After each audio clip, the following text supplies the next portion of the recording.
And today we're reacting to even white people have white fatigue. It's that boy again, man. You know how he get down. Let's start with Malcolm X about generation. Let me not say that. Let me not say that, man. I'm just talking about he the Malcolm X in the gym. He got the glasses on though. And that being said, y'all let me know what y'all think, man. I love y'all. I appreciate y'all great for y'all. Damn, I'm doing the outro. Let's get into the video, man. The shift is finally happening. People are waking up. For the past couple of days, I've been seeing so many videos of other white creators talk about their experiences with other white people. And you know, they got that white. I think what Antonio, bro, I think what he doing is he just kind of even in the scope for real. He really is just, hey, they do this type of content over here. I'm going to just do my version. There's not a lot of that. I'm just going to do my version. I think that's why he's also doing so well. His channel doing so good. How many? I don't feel like doing that. My computer been acting slow. But his channel doing so good. I think that's what it is. Like, he just bringing a different thing. It's refreshing.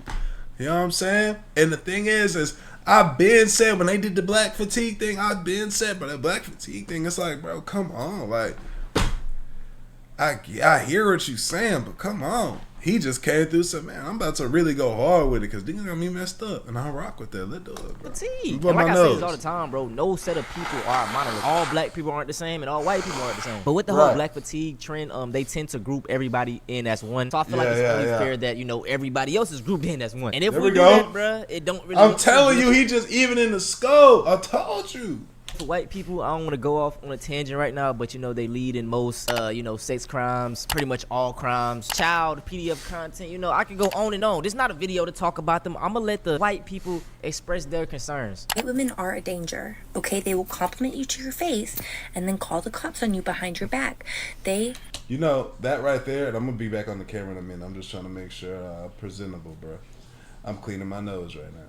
But my mom told me this, and y'all hear it every time I say they talk about these videos. My mom told me this very early. She said, you got to watch out for white people in corporate because they'll mess around and laugh, ha ha, kiki, y'all having a great old time.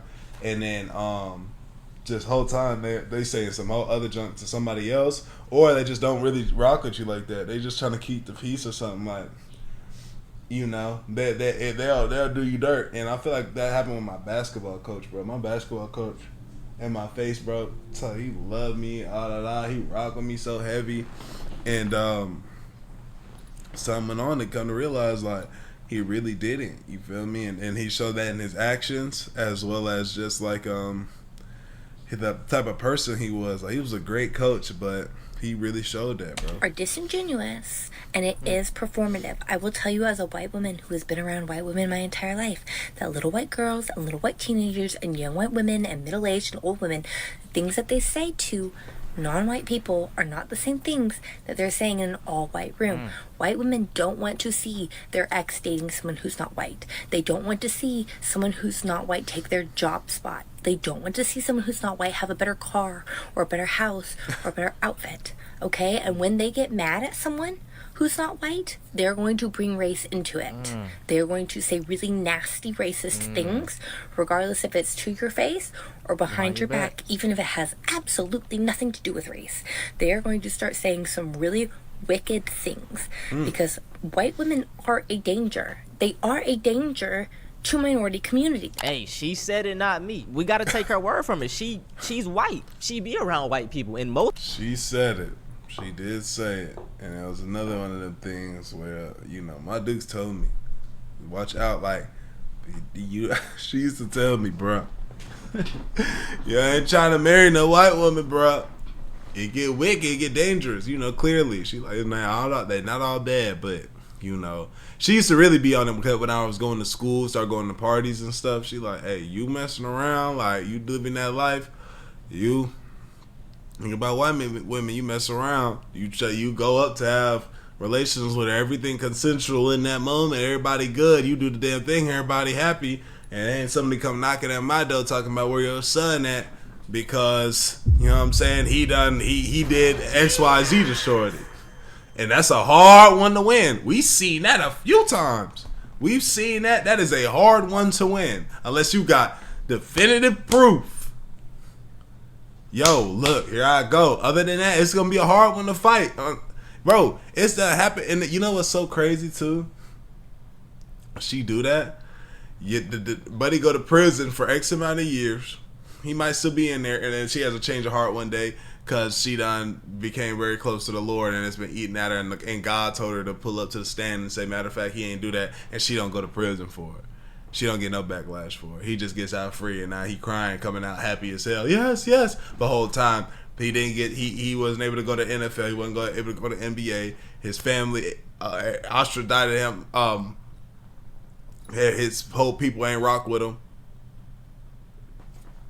because he seemed like a scary, crazy, rapist black man. It's happened, bro. Them are not going to tell the truth. You get what I'm saying? They're not going to tell us how they. You know what I'm saying? So I applaud her for saying that. And just like as a personal like experience of white people, you know, when I'm walking around my neighborhood or I'm going to the stores, you know, I say hey to everybody. They say hey to me. You know what I'm saying? Sometimes they try everybody to talk to my good, kids, but it's like always a thought like in the back of my mind, like just seeing how racist the internet is.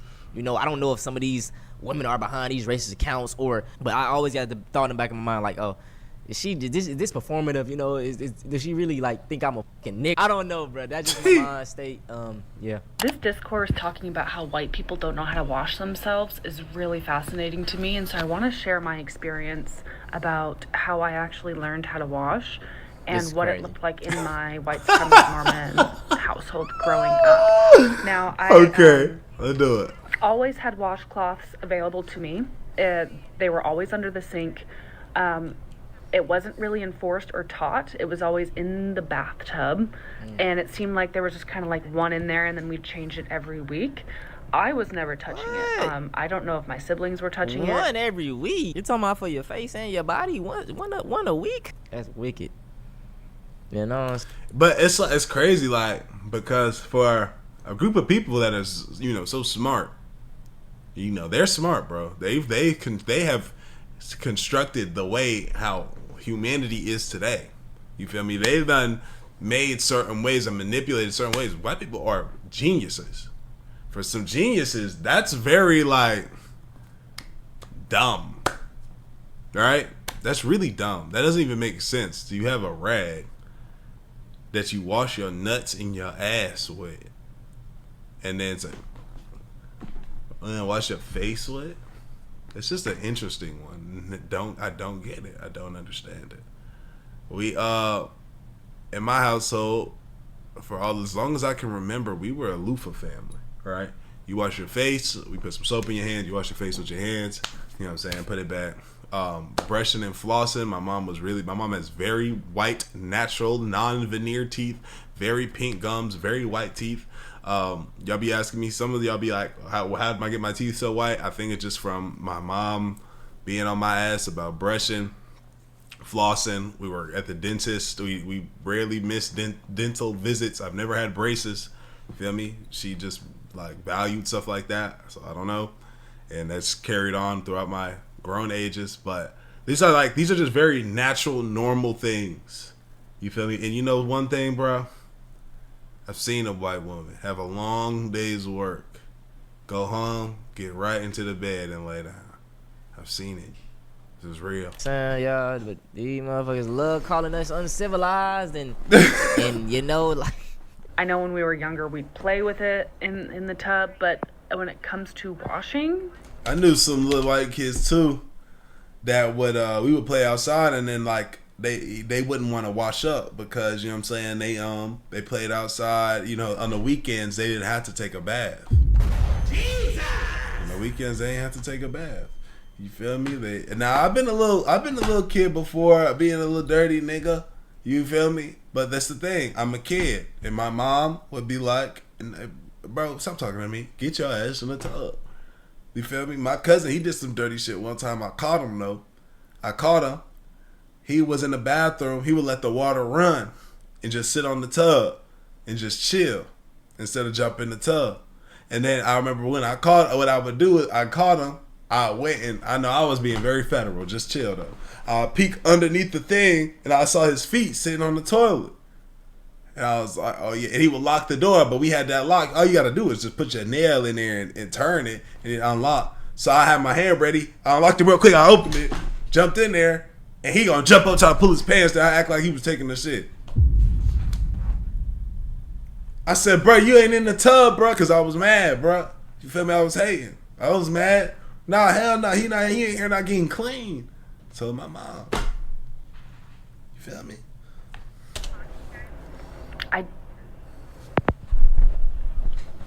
Hey, before we get back into the video, I got a way you can make some extra bread. I know you bored at home right now, bro. And all you have to do is play games and get paid for it. If you hit the link in my description or scan the QR code on the screen right now, you can sign up to freecash.com and start getting paid right now. And they make it extremely simple. First, just create an account like any other site and email and password. And once you get in, you'll see a wall of games and offers immediately. Pick a game that you actually like, play through the levels, and the cash will land straight into your free cash account. It's basically turning your downtime into a hustle without you even thinking about it. People pulling $10 to $20 a day, and with some effort, you can go way higher than that. You can spend a couple bucks in game to hit levels faster that'll ultimately give you bigger offers and payouts. That's the method on how some users end up making hundreds, even 500 or more on certain offers. But you don't have to spend any money. You can literally stick to the free levels and still cash out. The whole point is when you're taking a break from those Astral Dior videos, doom scrolling, looking at women, you can be playing and earning at the same time. Get to your money, bro. And once you run it up and want to cash out, you've got options of PayPal or gift cards. So if you want to get to that extra cheese, hit the link in the description or scan the code on the screen, sign up for free, and start playing for cash on your spare time. And when you use my link or QR code, you get $5 bonus to get you started, bro. Go ahead, get to it. Let's do it. The grossest thing that still grosses me out to this day thinking about it is how we would share bathwater. I had 4 siblings. We'd all share bathwater. When we were younger, it was either like 2 and 2 would go, or like after we'd each go in the... Hey, I'm sorry to pause, bro. Sharing bathwater? Are we serious? Okay, hold on. I have pictures of me and my little cousins all in the same tub. You know, we might have been playing or something. We were very little, though. Kid. Like, I don't even want to say kids. Toddlers. They have pictures of that, of us in there like that. But as, like, growing up as children, and then you said 2 and 2. So you put some dirty kids in the tub, got some other 2 other kids, put them in there. 2 and 2 is crazy. We ain't ever did that. But I remember being a kid, being a toddler. I don't remember, but I've seen pictures of the toddler, me and my little cousin in the tub, playing with toys and shit. That did happen. So you're telling me, after your brother wash up, he wash all the nastiness out. You go in that same water and wash up in that? What are you washing? You might as well not wash. Like, what? The last person's bathwater. The grossest thing was my older sister. We're 22 months apart. She sometimes would shower with my younger sister. And when she was like 9 or 10 years old, our youngest sister came to us and told us that, hey, there's yellow stuff in the bathwater. Oh my God. And my older sister tooted. And we're like, what? We ended up getting out of my older sister that she was peeing in the bathwater. Now, mind you, me and her are 22 months apart. We shared bathwater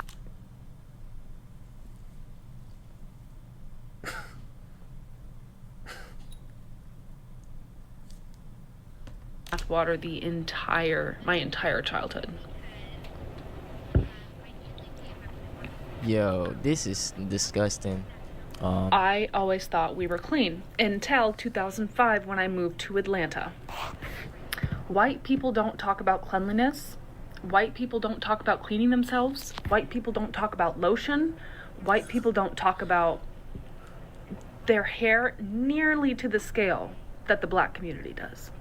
I went there and I was dumbfounded by how much they held each other accountable to their appearance. Held each other accountable? No count. Yo, hey, you got, real shit. As niggas, we get on each other about shit like that the more than any other, bro. We will get on your ass. Ashy ass nigga. Lip dry as hell, white lip ass nigga. Bro, one of the first times that my cousin met my girl, bro. My cousin that lived with me. It was a cold winter Dallas day. You feel me? Me and my girl, we was together like to the point where I could have said, hey man, you know, your whips was white. But like it was still pretty early. You feel me? So like I was trying to find a way to, to say something like that nicely. Man, my cousin was little and he was young. My cousin 4 years younger than me. We were probably 18. That means he was fucking 14. Man, she looked at her. She said, my girl said something to my cousin, flamed him. My cousin said, that's why your lips is white. I said, I just turned my head and started laughing. And you know, anytime anybody gets you with your lips dry, your lips white, you automatically hit you lick them hoes immediately. It's like natural. You feel me? Niggas is she said hold each other accountable. Oh yeah, we gonna hold a nigga accountable. It's musty in here, stink. When we used to come in as kids, it smelled like outside. Y'all get in the tub right now. Y'all get in the shower right now. Get right. I ain't trying to smell that. Nails, hair, everything pristine all the time. And my mom, I felt like, was very much like that growing up. But it felt like this was like up like 10 notches. So that's kind of where I learned most of the things you should be doing, like moisturizing after you shower. I learned that in Atlanta. I applaud her for coming online and telling her story because, you know, most people, that's embarrassing. You know, that is. And like I said, I applaud her. But, you know, isn't it a fact that, you know, Africans did teach the Europeans how to bathe and, you know, we got the diseases and the Black Death back in Europe and it could have been. I saw a thing, bro. It said that perfume wasn't like a luxury. It was like a necessity. It was to cloud the stench. It was so bad that they had to do it like this. It also said that people since royalty, in front of royalty, if you fainted from the smell, you were supposed to like act like you were bowing whenever you woke back up. Avoid if they just took a bath, you know. So history, you know, it shows that they weren't the cleanliness, you know. I wasn't allowed to listen to Michael Jackson growing up. I wasn't allowed to watch shows like Fresh Prince of Bel-Air growing up because my family was racist. I just saw a girl do a video on all the things that she couldn't watch growing up, and she's younger than me, which means that stuff is still happening right now. Man. And it's just sad. Because That's crazy. You can't watch that. That type of shit is funny to me, bro. What do they think will happen? Like, they just gonna start acting like that? I didn't realize any of that stuff. They gonna adopt some culture? Until I started playing football and, you know, going to college, and then I joined up with the Army. And then during that time, I realized that everything that my family told me about black people specifically were lies. Hey, I just want to pause it because, you know, this is why it's such a disconnect between the black and the white community. Like, on one hand, I can see both sides, okay? So, on one hand, it's like, they grow up like this. Their parents are telling them everything. They're brainwashed. Yeah. So, you know, as a black person, we call them out. It's like, oh, no, you're just being a victim. Like, this is how it is for, you know, it's like, it starts with the parents, bro. If you take two kids, a white kid and a black kid, they're going to play together. They're going to be, like, the best of friends. Nothing is, you know what I'm saying? Like, they don't see color. Hate is taught, bro. Simple as that. Hate is taught. They're normal human beings, sometimes extraordinary human beings. And, I mean, for some of the people that I was with in the Army, to be in the Army, they could have done anything. They were so talented. I was like, I knew why I was in the Army. I failed at football, so I joined up with the Army, but they were just such great human beings. And I feel like growing up, I missed a lot of that. I'm sorry that anybody that had to go through life like this. This is the reality of many white Americans. They grow up hearing racist rhetoric that they don't know. Rhetoric that they do not know, bro. And that's the issue with niggas. That's like certain people that are saying the things that they're saying online, bro. Because like he said, there's somebody out in some area where they have barely any type of black reference. They not growing up in these certain situations. Now when it come down to it, they just believe that. And I understand, and it makes sense why they would. Is racist until they actually go into the real world. This is the main reason why racism thrives in America. Parents teach the children then become parents, teach their children, the cycle goes on and on. Well, Jim Crow was 60 years ago. That's not long at all. The parents of now politicians, lawyers, doctors lived during that era. Who's to say they didn't teach their kids that rhetoric? Not everybody is like this dude in this video right here. This dude probably is like 10 or 15% of white people. Like, you know what I'm saying? Like, most of them are going to go after what their parents say. Not all, but most. Here is some other crazy shit that my racist dad said when I was growing up. 100%. He told me, I think in high school, if I ever brought a black man home as a potential romantic partner, that he would be disappointed. He didn't say, like, don't do that, but he was like, that would be really disappointing to me. When Obama won the presidency, I remember, I was literally in middle school. I was like 12 or 13. And I used to hate being in the car with my dad because we were trapped, right? Like, we were just trapped and we couldn't get away. And, like, he would really utilize his time in the car with us to talk, lecture and, spew this hate. Indoctrinate them. And I remember he was always so pissed that Barack Obama's middle name is Hussein. And I remember him being like, Ali, his middle name is Hussein. And I was like, I don't care. Okay, like, I don't know what that... Like, you're a kid, like, bro. He was always expecting us to be as, like, outraged as him, but, like, we genuinely, like, didn't understand. I remember one time, my neighbor was a black girl. Her name was Felicia. She was hella sweet. She would come over and be like, hey, can Allie come out to play, da-da-da-da-da. And I remember one time she had a sty in her eye. And, like, my dad saw it and was like, you shouldn't go in her house. Like, she's dirty. Like, she has... Yeah. Do you see that she has that? Like, don't touch any of her stuff. And, like, you shouldn't go in the house. Oh. Little kid. Trigger warning. This is where it gets kind of, like, really bad. Like, really bad. My dad didn't think he was racist, right? Because he had, like, a black friend. Oh, man, the black friend. And he used to say to me and my brother, there is a difference between black people and... N-words and niggas. And I hate this talking point. And Chris Rock, you to blame for this. I'm about to say, black people say this, they do this one too. Black people, they like to do this one too. There's a difference between black people and niggas. You feel me? And he said he used to blame for it. And, like, although that is a true statement, it just needs to be worded different, right? Like, that needs to be explained deeper. You feel me? Because I've heard this before. I've heard this, obviously, from black people that are not racist. Black people. I've never heard this from a white person. I only heard it from black people. You feel me? I've heard that. You know what I'm saying? I probably said it before. But, you know, it's not a great thing to say as I'm seeing these videos because, again, it gets mixed up, bro. It can get it gets too murky. You gotta understand, these N-words or whatever, the hood people, they are just a product of their environment. Exactly. Like, niggas is a product of their environment. What's going on? Now, again, this is the thing here, though. We do have to, we hold niggas accountable for smelling crazy. We gotta hold niggas accountable for how they act, right? Just because they're a product of that environment does not mean we don't say, hey, bro, that's not how you supposed to be moving. That's not how you supposed to be living. Break a generational curse.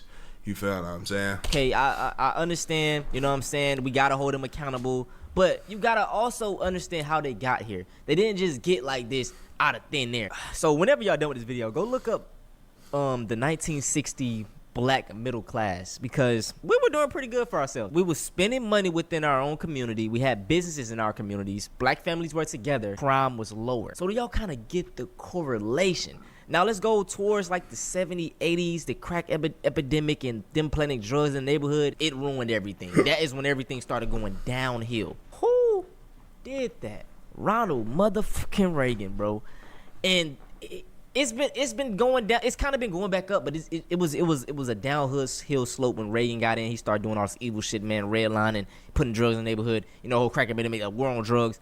All of that messed up the black community. So now you got kids coming up from the effects of what happened, you know, in the 80s and stuff, bro. And it's like, I'm not trying to make an excuse, but that's what happened, okay? So this black people versus N-word, they're just a product of their environment, bro. Another thing, the black friend probably didn't even check the dad, like, hey, bro, you know, that's racist. Like, he's enabling it. And that's why we got so many black raccoons, black conservatives around here. You know, they feel good because they hear the white man say, oh, yeah, you're not like the rest of them.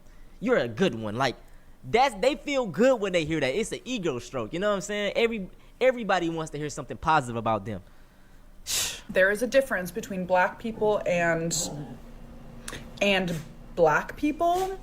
Dress nicely, speak white, basically. Hey, stop. Have good jobs, are educated. Those are black people. I'm fine with black people. Yeah, these are thugs, Thugs, ghetto, hoodlums. Ghetto and would rob you and and that whole like super predator bullshit. Damn. Like, these people are on. Bro, and imagine telling some like a kid that like, and that's your dad, and let's say you like really acknowledge your father and the things that he say, bro. You could traumatize somehow. Imagine that's what you're being raised up on. You gonna definitely see a nigga like, yo, whoa, hey, excuse me, please. You know what I mean? You gonna be like, they'll just take my money, take my wallet, real quick. Drugs. You tell me there's something. You tell me, hey, these people walk the earth. I'm a kid. This is how they are. Especially my mom. She has some influence on me. This is how they walk the earth. I'm telling you. You come out here. You got to watch out for them because they'll do this to you. I'm gonna be like, yo, nah, hell nah. You feel me? I'm gonna be acting scared too. Dirty. Like, that's the difference. We can be friends with black people, but like, basically they're not even people. Like, there was a very clear distinction in his mind, and he wasn't racist because he was friends with black people. He used to ask me from a very young age if I was a Democrat or Republican. Bro, you're a kid. The correct answer is Republican, and he would ask me that all the time growing up. Like, when I was like 10, 11, he'd be like, you're a Republican, right, Allie? And I'd be like, I don't yeah, know. Like, I don't know what that means. Right. Like, but it was this super early indoctrination. And then specifically, I remember, this was when I was in high school, at the Thanksgiving dinner table, he called people in the Middle East sand. Oh, damn. Hey, that's what they call Myron. That's what they call Myron. Damn. And, like, I was like, Dad. Like, why? That is so messed up. Like, what are you saying right now? Like, that, do not say that. Don't even sound right. Like, what is wrong with you? And he was like, what? They are. Sad, it was just like, sad, bro. It was bad. It was really bad. Shout out to all of these individuals that was able to call out the BS in the white community, because a lot of them grew up like, I'm pretty sure I'm going to get comments saying, yeah, their families grew up like this as well. They dads are like this. Their moms are like this, but they broke away. And they are the few that actually have a mind of their own and breaks away from it. But the other 60, 50, 80, whatever % have this ideology, and they're going to tell their kids the same thing, man. So real deal. That being said, y'all let me know what y'all think. Like the video, sub up, comment up in your channel. I appreciate y'all. Great for we gone. Edit